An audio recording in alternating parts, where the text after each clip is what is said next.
It's been 3 weeks since Israelis went to the polls to vote for their next Prime Minister, and whilst the new government is yet to be formed, there is more clarity on how it will look. In the Benjamin Netanyahu-led coalition, big positions are already reportedly being given out to the big names, with religious Zionism head Bezalel Smotrich set to get the finance minister portfolio. Aryeh Deri, leader of the ultra-Orthodox Shas party, set for interior minister, and perhaps most controversially of all, Jewish power leader Itamar Ben-Gvir is set for public securities minister, the role he has wanted. However, it hasn't been a smooth negotiation. This week, the religious Zionism faction split, with Jewish power and Noam going their own ways. Smotrich has also been angered by Netanyahu, who he claims is backtracking on promises over portfolios for his party, whilst MKs from Netanyahu's own Likud party are supposedly upset that other parties are receiving too much. But with all this infighting already, has the Netanyahu-led coalition started to show some cracks?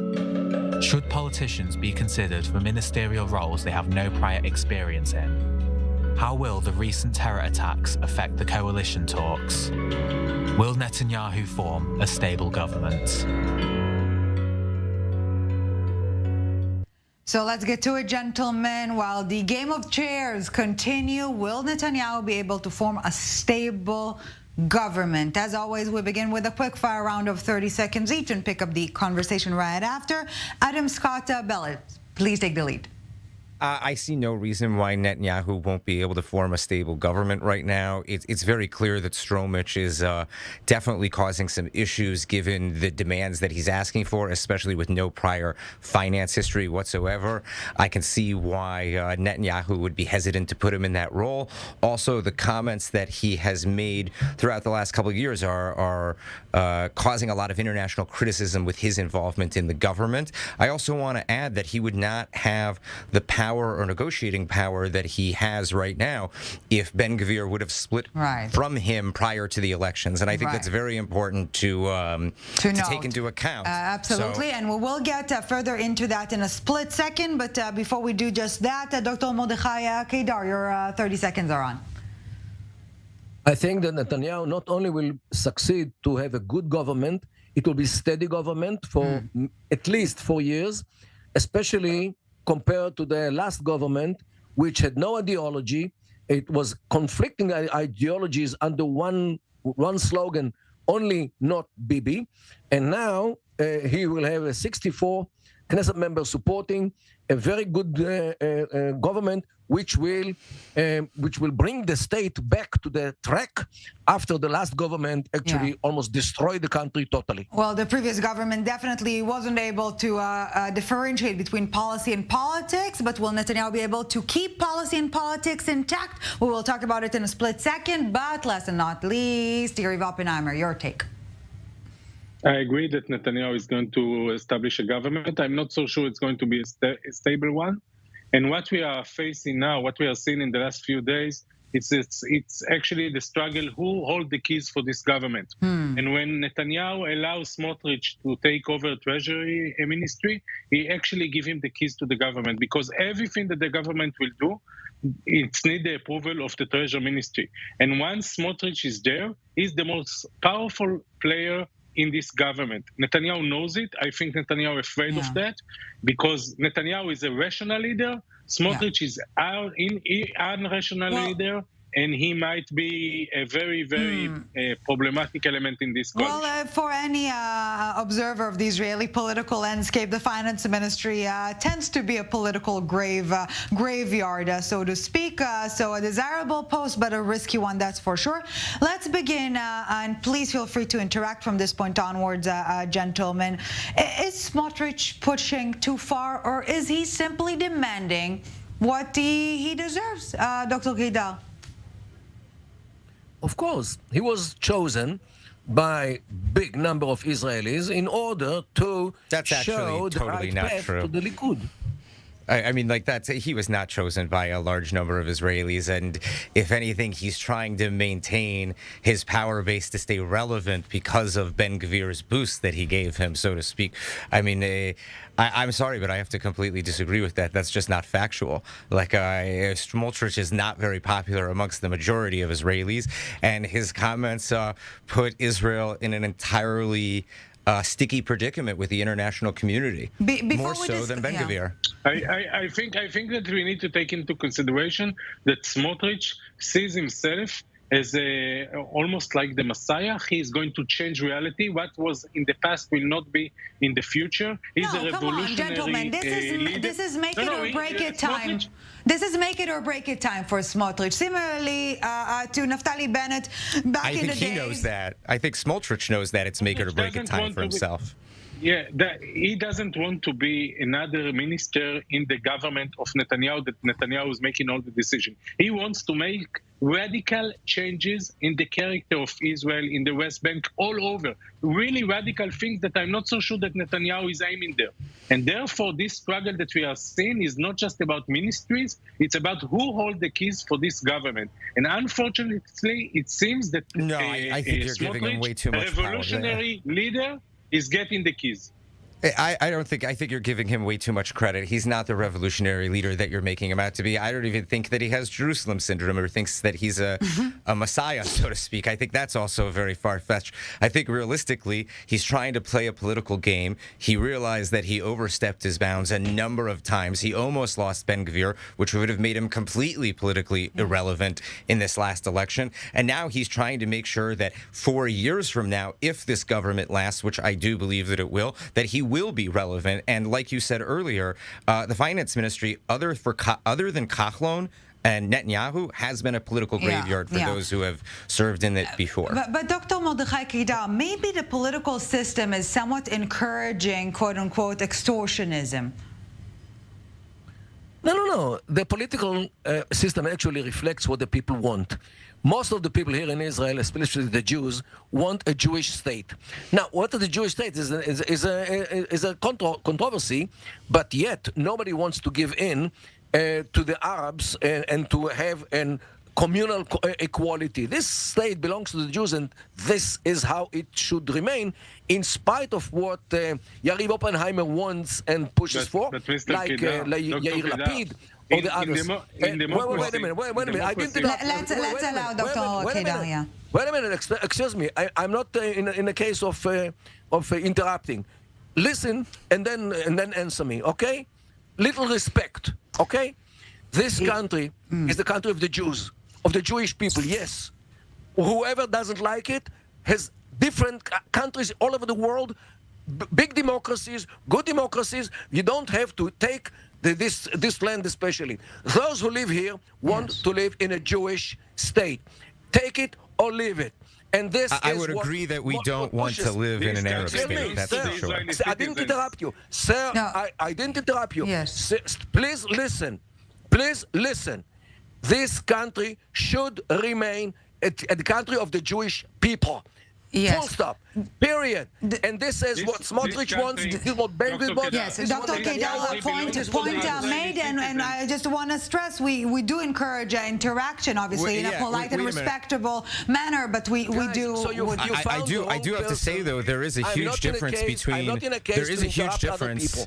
Okay, there is a huge difference between a Jewish state and a halachic state, and that is not what the majority of the people in this country want. As somebody who considers themselves part of the center right, I did not move to this country 11 years ago to live in a halachic state. I moved to this country to be in the Zionist Jewish democratic state, and a lot of the things that are being proposed outside of any policy that they are discussing in terms of Judea, Samaria, or the West Bank, there was just a release about wanting public spaces to be publicly segregated between men and women, especially during a time of what's going on in Iran right now.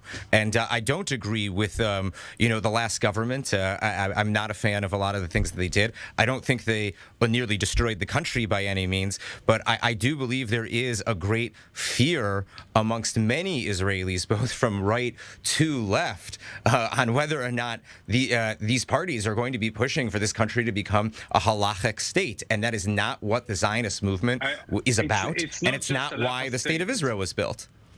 It's not just Nobody's talking about First of all, state. the state of Israel belongs to the citizens of Israel, including non-Jews.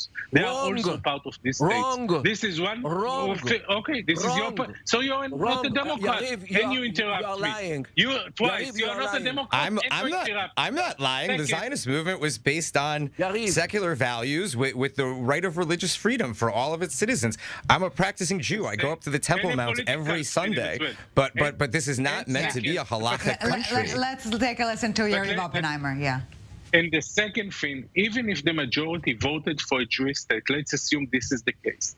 Still, we are in a democracy, and in a democracy, the majority cannot rule out the rights of the minorities. What this government is aiming is to destroy the balance between the government and the people, and to destroy the Supreme Court that should balance the government and to at least create some limitation to the power of the majority and to protect the minorities. Well, at this point in time, Yariv, it's merely declarations.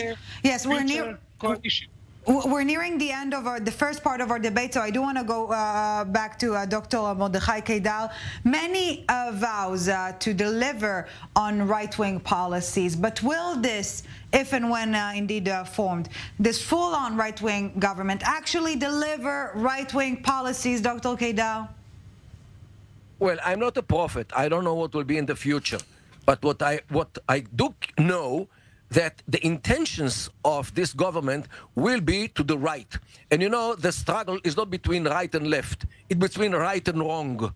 And this government might do the right things and not the wrong things, as the previous government, which we had with a prime minister who had only 6 Knesset members and a minister of foreign affairs, Yair Lapid, who know nothing about world politics.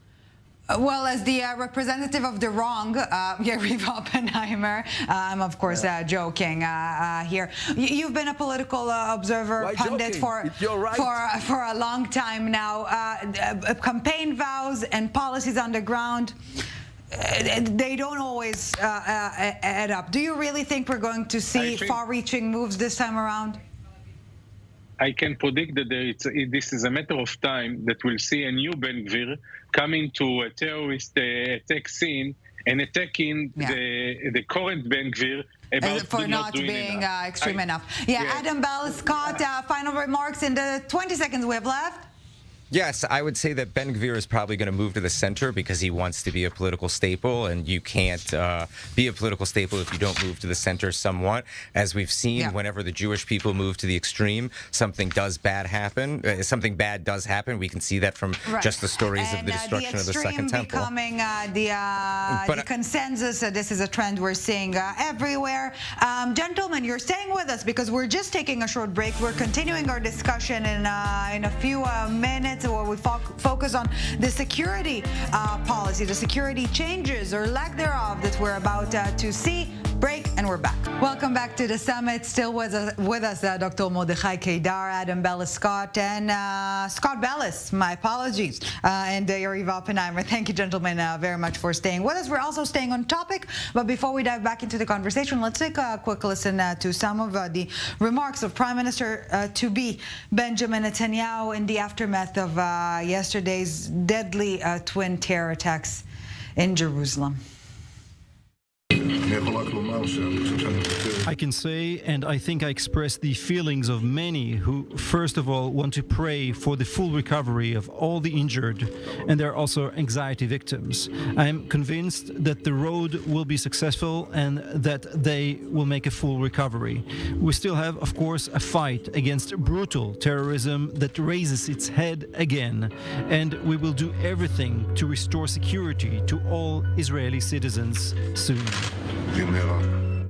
So let's get to it, gentlemen. Can a full-on right-wing government change the security reality here in Israel? We begin with another quick round of 30 seconds each. Dr. Kedar, please take the lead.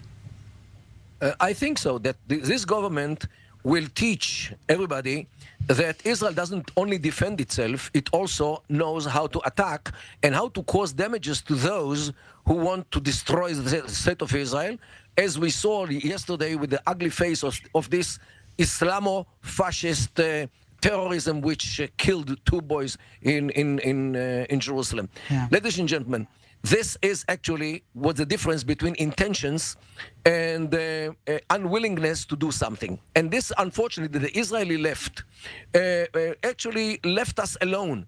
And this is why there is no left in this country. Well, that's look at for sure. Meretz, look at the Labour Party. Yeah. Nothing is remained from them, only because they were taking the policies of appeasement vis-a-vis the terror rather than fighting it. Yeah, Dr. Kedar, we will we'll conclude the 30-second round and continue. Yuri Oppenheimer, your thoughts? I think that this government will have to show the public that they are doing their best, but either they are going to face reality or are going to smash into the reality, because Israel is doing whatever it can, including when it's a left-wing government or right-wing government, against terror. And there are no other tools but what Israel is already has been doing, except of political negotiation. And when this government, the extreme right-wing government, will not be able to deliver, they will have to explain that there is the United States and the Palestinian Authority. The Palestinian Authority is working with us. And it's better that they will explain it than me, because when I'm explaining it, the people like Mr. Kedar are saying he's the left wing. Well, Adam Scott Bellis, you are a left wing, and that's A-OK. Adam Scott Bellis, your thoughts? I would have to say that if you look at the history of Israeli politics and Israeli leadership, whether it's been a left government or a right government, it really doesn't matter who's ever leading the government. And the PM is usually, his main job is to protect the Jewish people and the Jewish state. And we can see even from during the time of the Intifada, both Ehud Barak and Ariel Sharon, the security situation was quite, let's just say, tenuous from 2000 to 2005. So I don't really think realistically, if you're actually reading the history of Israeli politics, that it matters if a government is left or right. They still have to protect the state and the people.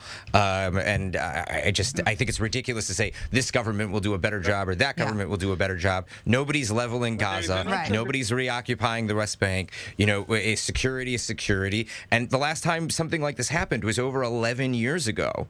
Okay, and we need to remember that. It's been 11 years since a bomb like that exploded. I think one bus exploded maybe 6 months or a year after that. So, I mean, it's been a decade since we've had anything like this happen in Israel. And I think it's also very important to acknowledge as well that recently an Iranian hacker released footage of the bomb exploding in Jerusalem. And this is a very sophisticated bomb that was detonated by remote detonation, and we have no idea who did it. So there's a very big possibility that this very well could be Iran, or a proxy of Iran, so to speak. So I really don't think labeling left or right is going to be security this, security that.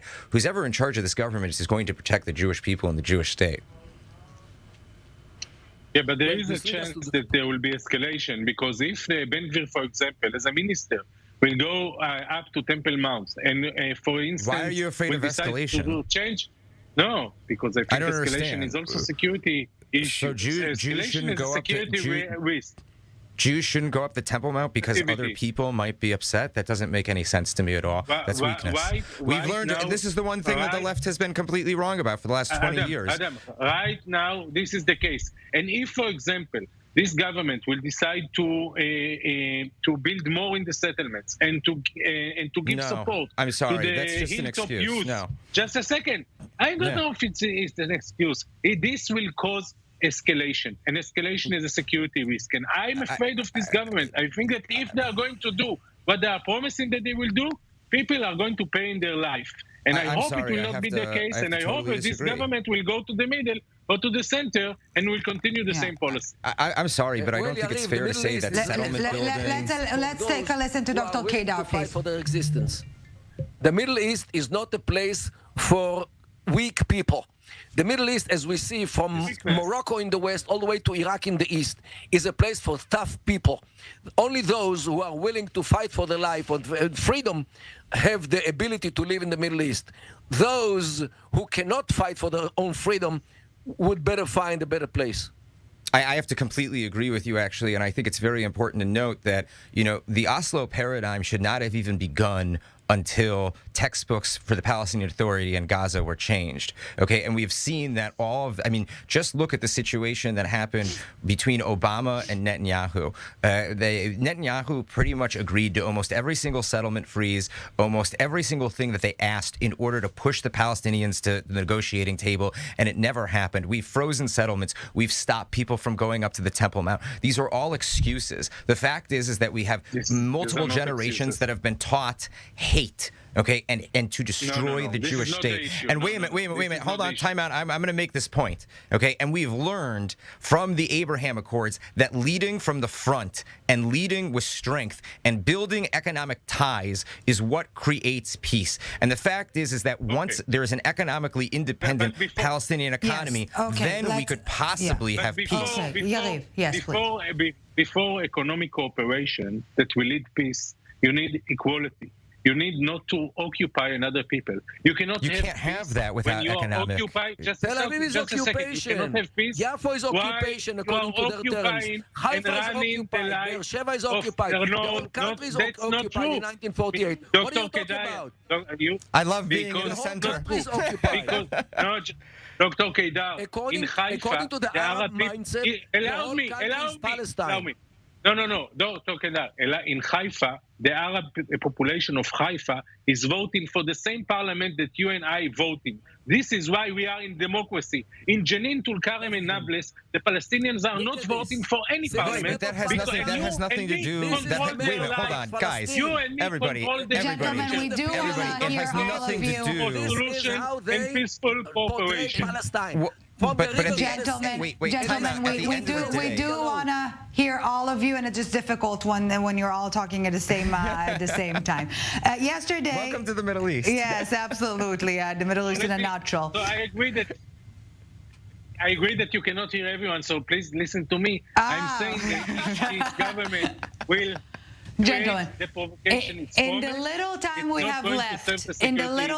have left, obviously you all have different outlooks on the current state of affairs and also on the historical narratives here. Maybe, just maybe, befitting to all previous peace deals that Israel had, maybe Benjamin Netanyahu's full-on right-wing government be the one to advance towards, you know what? I wouldn't say a peace deal, the negotiation table. Absolutely. Well, it's very clear. Absolutely. It's very clear. 100%. Yeah, absolutely. Yeah. Absolutely. There's the. Okay. Yes. Oh, so absolutely. Okay, from let me tell you Adam. something. Yeah, Dr. Kedar. Everybody here agrees. Everybody agrees. Peace in the Middle East is being given only temporary peace, only to the one who is powerful, threatening, dangerous, and nobody is daring to mess with.